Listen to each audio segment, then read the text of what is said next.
So I guess, obviously it was 1965, Lyndon Johnson's government that started talking about the effects of climate on people's health and to try to mitigate it. Then it was in the 70s, it was a Republican President Nixon who created the EPA. So it really has had a bipartisan kind of history. What is the impact on individual health, do you think, if this is allowed to continue with this current Republican MAGA president, given what you've just said is underway? Well, I think the biggest impact on human health from this problem is not directly the result of climate change, but the result of what we do to make climate warm, which is to say burn fossil fuels. That produces air pollution that kills globally perhaps 5 million, perhaps 10 million people every single year.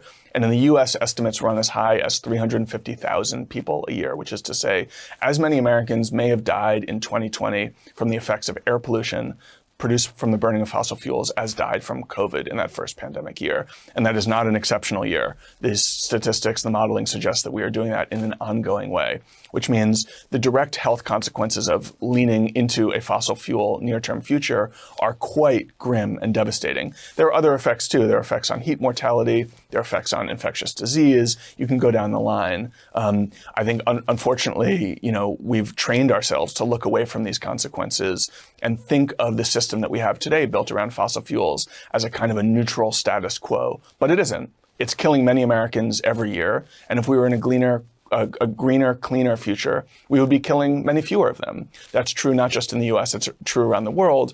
But in the US, I think it's particularly grotesque, given that we are such a rich country. We are so well endowed with public land. We don't need to worry about land use issues. We have an opportunity here, and indeed the Biden administration was trying to engineer a kind of a revolution in energy production that would have brought us at least into league with our great geopolitical rival, China. And in fact, the Trump administration is just shooting ourselves in the foot, cutting off that project at the start. And I think ultimately, when we pull back from the question of human health to the flourishing of human societies, we should be really ashamed to see the great lead that China has taken over the last few years. 10 years ago, climate diplomats would have said China was a climate problem. And now it's U.S., the petrostate, that is really the global climate problem. And of course, China, as you say, is making a massive headways in this, particularly with EVs, the replacement of dirty emitters. You wrote that book, The Uninhabitable Earth, and I interviewed you in 2019 when you published it. And your first line is obviously poignant today. It is worse, much worse than you think. You acknowledge that you might have come off as alarmist then. You write, fair enough, because I am alarmed. So 6 years later, what is the scale of uninhabitable and alarm? Well, I think a lot of that answer for me has to do with my own personal journey and, bouncing around through new science and getting quite alarmed and then kind of readjusting and taking a new assessment of the landscape. I would say personally, I'm less scared of the future that we're heading into, but more depressed, because I think that we are doing not nearly enough to limit warming, and maybe more conspicuously, not doing nearly enough to adapt to the future that we know is coming. I think you see the impact there when you think about the Texas floods, the tragic Texas floods, and maybe most dramatically when you think about the horrible fires that swept through Los Angeles Palisades and Altadena just 6 months ago, destroying whole neighborhoods in some of the richest, most well-connected parts of the world.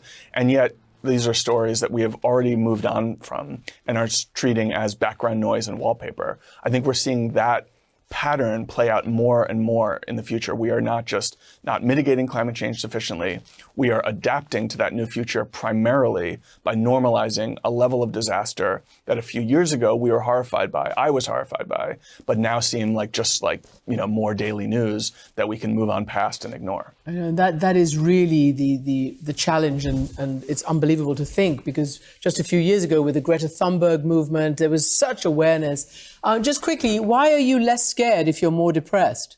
I've started to see this as more continuous with a pattern of human history where there's more suffering than needs to be, more suffering than we should conscience as people of good conscience, and yet a world in which we will navigate thinking that it's relatively normal. It's a kind of an indictment of our moral imagination that we can look around at something like the Texas floods and see it as no big deal. And yet the fact that we are seeing it as no big deal tells us something about how we will live in the future world, one pockmarked by more disaster and considerably more suffering than was necessary, and yet one in which most people will probably live their lives thinking, looking around and thinking everything's kind of fine. That's the role of the alarm raiser, is to say, let's not accept that. Let's try to fight for a better future.